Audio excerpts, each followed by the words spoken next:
Everyone, কেমন আছো তোমরা? আশা করি খুব ভালো আছো। আমিও খুব ভালো আছি। কণিকাস ব্লগে নতুন একটা ভিডিওতে তোমাদের সবাইকে স্বাগত।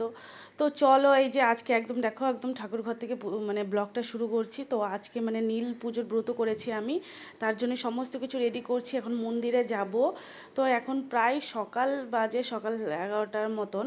তো সমস্ত কিছু আমার কাজ বাজ করে ঘরটর ঝাড় দিয়ে সমস্ত কিছু করে এই যে এখন রেডি করে নিচ্ছি। যেহেতু এই যে শিবের মাথাটা হলো শিব ঠাকুরের পুজো করতে হয়, নীলের বাতি দিতে হয় সন্তানের মঙ্গল কামনায়। তো আমি এই পুজোটা করি, পুচকি হওয়ার পর থেকে 2 বছর ধরে করছি। তো সেটাই এখন আজকে এই দেখো, এই যে থালাটা গোছানো হয়ে গেছে। তো এখন রেডি হয়ে এখন যাব মন্দিরে। তো চলো দেখতে থাকো আজকের ব্লগটা। তো এই যে দেখো, রেডি হয়ে গেছি।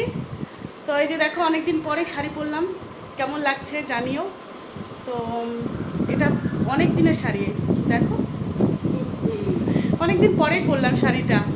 আর শাড়ি তো সেরকমভাবে পরা হয় না আর কি, সেরকম সেজন্য তোলাই থাকে। আর এই দেখো, পুচকিও রেডি হয়ে গেছে, ও পরেছে। তো চলো, এই যে যাচ্ছি এখন পুজো দিতে। মন্দিরটা সামনেই আছে, তো চলো যাই, গিয়ে দেখা হবে মন্দির। তারপর দেখো, এই যে মন্দিরে চলে এসেছি। আর এই যে পুজো হয়ে গেছে, তারপরে এই যে একটু ছবি তুলছে। ওই যে কাকিমাটা বসে আছে, ও মানে বলছে যে একটু ভিডিও করো, ভিডিও করো, ফটো তোলো। তা সেটাই আমি তুলছি। তারপরে দেখো যে মন্দিরের বাইরেটা তোমাদেরকে ঘুরে দেখাচ্ছি।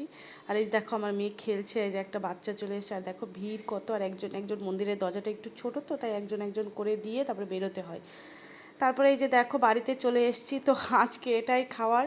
তো এই যে দুধ, সাবু, কলা, এটা আমি খেয়ে নিচ্ছি। তো চলো আজকে এতটুকুই, দেখা হবে নতুন একটা ভিডিওর সাথে। ততক্ষণে ভালো থাকো, সুস্থ থাকো। আর কে কে নীল পুজোর ব্রত করো কমেন্ট করে জানিও, ঠিক আছে? টাটা।